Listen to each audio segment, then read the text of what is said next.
patnubay at gabay ng magulang ang kailangan. Maaaring may masiselang tema, lengguwahe, karahasan, sexual, horror o droga na hindi angkop sa mga bata.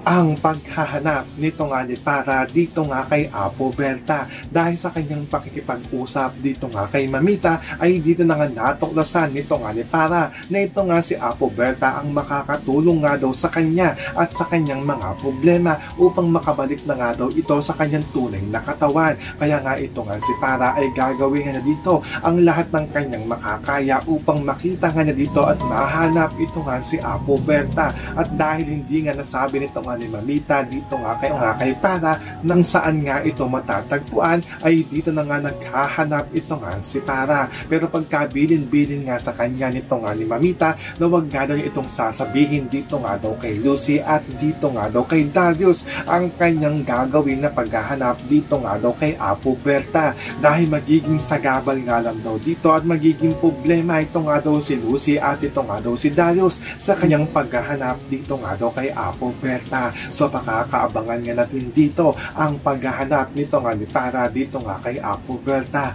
Yun ang ating mga pakakatutukan at pakakaabangan dito nga lang sa Stolen Live.